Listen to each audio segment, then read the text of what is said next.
When Nazi soldiers discovered the truth about America. June 4, 1943. Mexia, Texas. The pencil shook as a German soldier wrote in a diary he was never meant to keep. The Americans must be lying to us. No nation can live like this while fighting a war. Outside the train window, the night glowed. Farmhouses, streets, shops, all lit, all alive, at 10 o'clock at night. For 3 years, Nazi propaganda had promised these men that America was weak, decadent, collapsing.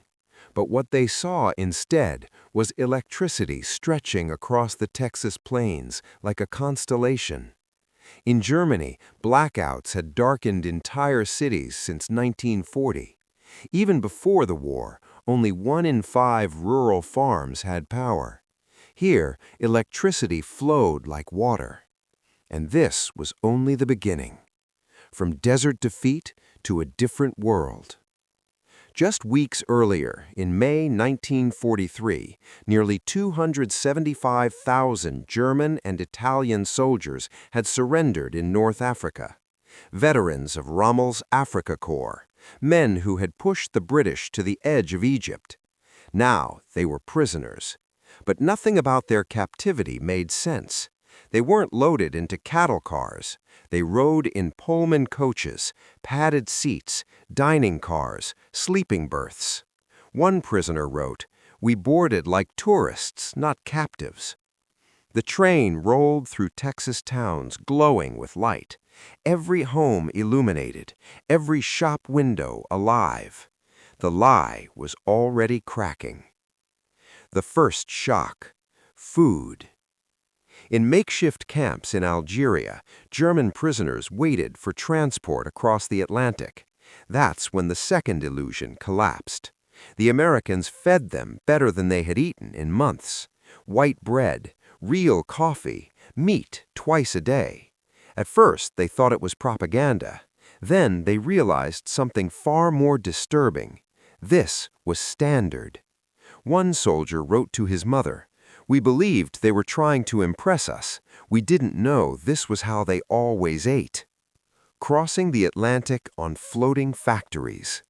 The ships that carried them weren't troop transports. They were Liberty ships, mass-produced cargo vessels built in days, not months. One ship had been completed in 4 days and 15 hours. At peak production, America launched 3 ships a day. German prisoners didn't know the numbers. They didn't need to.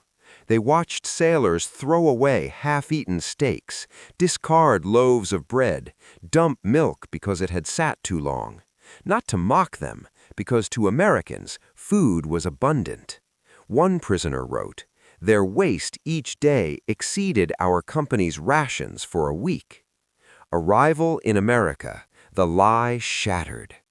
August 2nd, 1943, Norfolk Naval Base, Virginia. The docks stretched for miles. Cranes moved endlessly. Ships loaded and unloaded without pause. In one day, this single port handled more cargo than Hamburg did in a week. As prisoners marched to waiting trains, they passed something even more shocking: parking lots, filled with civilian cars. Dock workers owned them. In Germany, even officers rarely did. Then came the trains. Not boxcars, not freight wagons, passenger coaches, air-conditioned. One American guard apologized. "Sorry, the AC isn't working great today." Air conditioning. In August. A 3-day journey that destroyed an ideology. As the trains crossed the United States, Nazi mythology collapsed mile by mile. Every town glowed at night. Factories ran 3 shifts. Parking lots stayed full after midnight. German prisoners counted.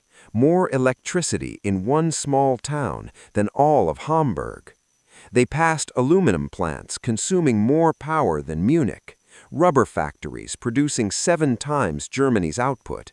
Aircraft plants building a bomber every hour. At Ford's Willow Run plant, prisoners watched B-24 bombers roll off assembly lines like automobiles. One Luftwaffe pilot wrote, "We were told American planes were crude. I saw precision, speed, perfection." The camps that felt like cities. In Texas and Oklahoma, the camps stunned them. Electric lights, hot showers, flush toilets, hospitals better equipped than most German civilian clinics. American doctors used penicillin freely, a miracle drug Germans barely knew existed. One surgeon wrote, "German soldiers were dying for lack of medicine. The Americans gave it to their enemies without hesitation." Food was thrown away, not because it was spoiled, but because regulations demanded excess. A former hotel chef wrote, "Today I threw out more food than my family saw in 3 years." Seeing America from the inside. When labor shortages hit, prisoners were sent to farms and factories, unescorted, unblindfolded. They saw everything.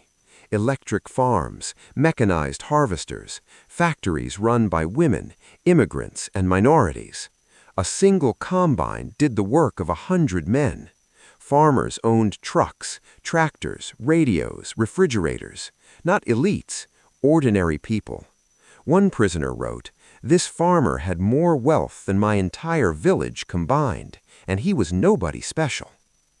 The moment Nazi belief finally died. Christmas, 1943. American families sent 500,000 care packages to German prisoners. Candy, cigarettes, games, handwritten cards. Church choirs sang carols in German. Women baked cookies for enemy soldiers. One prisoner wrote, "They know we tried to kill their sons, yet they show us kindness. What kind of nation does this?" The answer terrified Nazi ideology. Only a nation absolutely confident in its strength. From prisoners to students. By 1944, tens of thousands of prisoners enrolled in classes: English, engineering, democracy. American professors, some of them Jewish refugees, taught German soldiers without hatred. They watched Hollywood films that criticized America openly. One prisoner wrote, "They show their flaws to enemies, and it makes them stronger." The final revelation. When news of D-Day arrived, the scale was undeniable. Thousands of ships, endless aircraft, supply systems that fed armies across oceans. One prisoner wrote, "We sent horses against trucks, myths against factories." Later, footage of concentration camps shattered the last illusion. We thought we were warriors. We learned we were tools. What they took home. Between 1945 and 1946, 371,000 German prisoners returned home. They carried no weapons. They carried knowledge.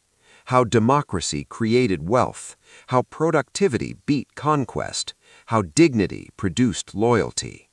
Many became leaders in West Germany's rebirth. The economic miracle wasn't born from ruins alone. It was seeded in American prison camps. America's quietest victory.